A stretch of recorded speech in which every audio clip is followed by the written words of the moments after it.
So lately I've been hearing a lot of good things about Puma running shoes, but I've never tried them. That is until today, because here I have the ForeverRUN Nitro from Puma, and I've done a few runs in it. I'm ready to give you my first impressions. A quick disclaimer though, that Puma did send these shoes to me for the purpose of a review, but like all my videos, my thoughts are my own. Let's go ahead and dive into the specs. The ForeverRUN Nitro has a stack height of 36mm in the heel and 26 in the forefoot, which gives it a 10mm heel-to-toe drop. The weight comes in at 9.7 ounces and a price point of $150. I put this in the stable cushion trainer category. Alright, let's take a little deeper look at the shoe in the what's new overview. So the upper is engineered mesh with power tape overlays to help your foot stay nice and locked in. The midsole uses dual density nitro foam, with the outer shell being firmer and the blue foam on the inside being softer. The outsole has grippy Puma grip rubber with a good amount of traction and coverage. Moving on to the fit, I thought that this shoe fit true to size, especially in the length department. I had no issues there. However, when I first got it and I was walking around in it, I did have some slight heel slip in it, but when I just laced it up to the second eyelets and started running in it, I didn't notice any at all, but I thought that's just something I would point out. Now let's get on to the fun part, talk about the ride and my first impressions. So one word to describe the ride is stable. This shoe has a lot of stable elements in it, like that firmer shell in the midsole, the wider platform of the shoe, there's a TPU heel counter, and there's a molded sock liner in there as well, and all these work together to make the shoe very stable and add some support to it without being like a traditional, the old school stability shoe where there's really stiff elements that are gonna force your foot one way or another.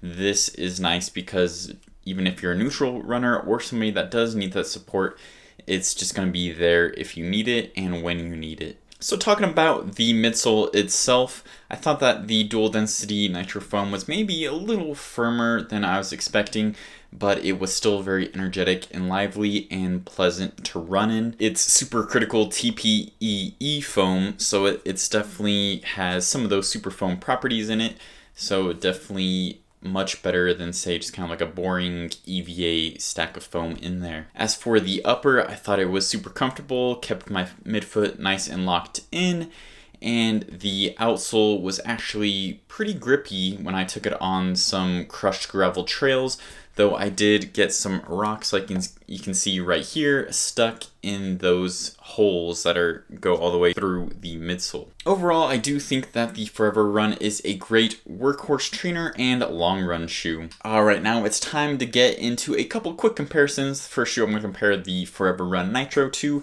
is the ZoomX Invincible run from Nike. So these two shoes actually have quite a bit in common, I'd say.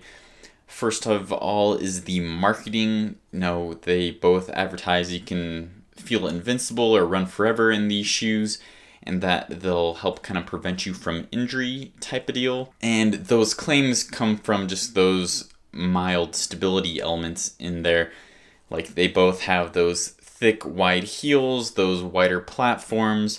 They both have TPU heel clips on them, as well as a lot of foam and slight rocker underfoot. However, I will say that the ZoomX foam on the ZoomX Invincible is definitely more spongy, a little more bouncy, but that also does make it more unstable in my opinion. I think that the Nitro foam is still lively and energetic, but it is a little firmer and a little more stable. So if you're trying to choose between these two shoes, I would say that if you're really looking for a shoe that's more stable, that the ForeverRUN would be a good option.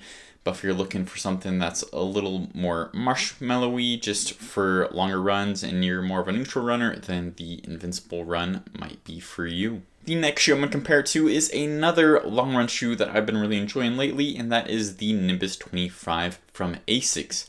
So this is a neutral shoe, but it does have a lot of those kind of stable elements like we've been talking about. It does have a nice wide base to it and is going to be a little more stable than just some of your typical trainers out there. But I do think that they're both great long run options. This midsole is a little bouncier, a little more energetic as well. So I'd say the midsole rides pretty similar. I do think that the Nimbus overall is a lot more plush from the upper down to the midsole. So these, in my opinion, are both great long run shoes, but again, it's kind of that stability element is going to be the main factor. If you're looking for the more stable shoe, go with the one that's actually built to provide that stability. But also this one is not a bad choice if you're a neutral runner that wants something that's a little more stable. So at the end of your long runs, when your form's breaking down, it's there to help you just a little bit. So I think that the ForeverRUN Nitro from Puma is a great everyday trainer, and especially one with stability elements if you're looking for something that's going to be more stable but doesn't have a bunch of intrusive, stiff, firm elements to it. This is definitely on par with other high cushion trainers, but just more stable. So I'm definitely going to be putting a lot more miles on this shoe, and I'll give you my final verdict in the full review. Subscribe so you don't miss that, and as always, keep on running.